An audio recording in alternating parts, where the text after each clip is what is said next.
Hello, friends. Today's story is about the stork and the crab. Once upon a time, there lived a stork by the side of a tank. There were plenty of fish in the tank, and the stork had enough to eat. Years passed. The stork grew old and weak. He found it difficult to catch all the fish he wanted for his food.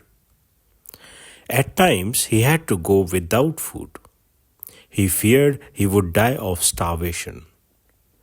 The stork thought of a plan. He stood by the side of the tank, looking sad. He did not even try to catch the fish which went past him. The fish, frogs, and crabs in the tank noticed how sad the stork looked and wondered what had happened to him. A big crab went up to him. "Why do you look so sad? Why are you not taking your food?" The stork replied, "I have spent all my life by the side of this tank. I have always been happy. Now things are going to change. All the fish in the tank will soon die, and I shall be left without food." "Why, uncle?" asked the crab.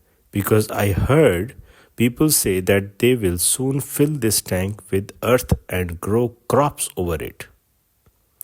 Then there will be no fish left to eat."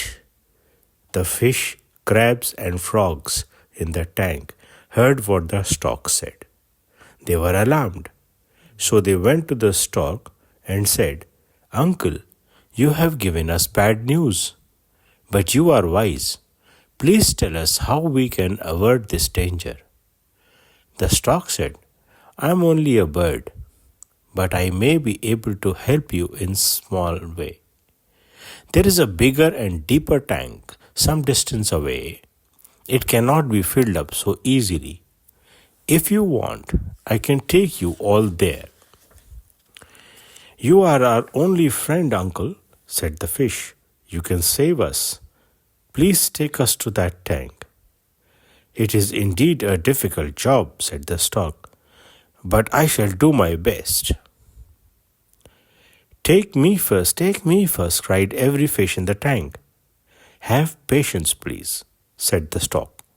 "I can carry only a few at a time, but I shall try to take as many trips as possible. You must know that I am old now, and I would need a little rest after every trip." Soon the stork set out on his first trip. He took a few fish in his beak and flew away. He did not, however, take them to another tank as he had promised, but carried them to a big rock and there ate them up. Then he returned to the tank.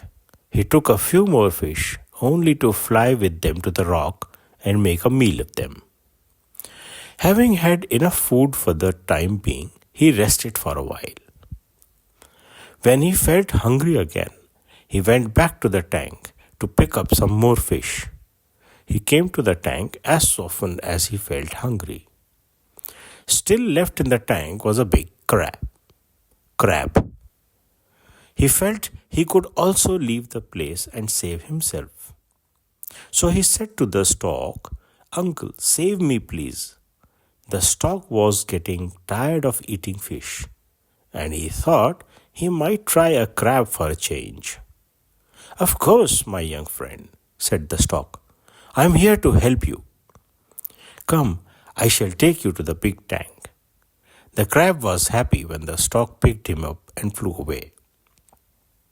After a while, the crab looked down. He wanted to see the tank he was going to live in, but he could not see any water anywhere. Soon the stork was flying down. "Uncle, where is the big tank you are taking me to?" "Ha ha ha," laughed the stork. "Don't you see the huge rock down there? That is the place I am taking you to. That is the place I took all the fish to." The crab could now see the rock clearly. There were heaps of fish bones on the rock. He was frightened. He knew the stork would land on the rock, kill him, and eat him, as he had done with all the fish. The crab thought hard. Suddenly, he dug his sharp claws into the stork's neck. The stork struggled, flapped his wings, and tried his best to get rid of the crab. But he was pressing the bird's neck with all his strength. Soon the stork fell to the ground. The crab cut the head off the stork's body and dragged it to the tank in which he lived. His friends in the tank were surprised to see him back. "Why, brother?" they asked. "Why have you come back? What happened to Uncle Stork?" "Here he is," said the crab, "but only his head." He then told them how the stork had been cheating them and how he had put an end to him. Thank you for listening.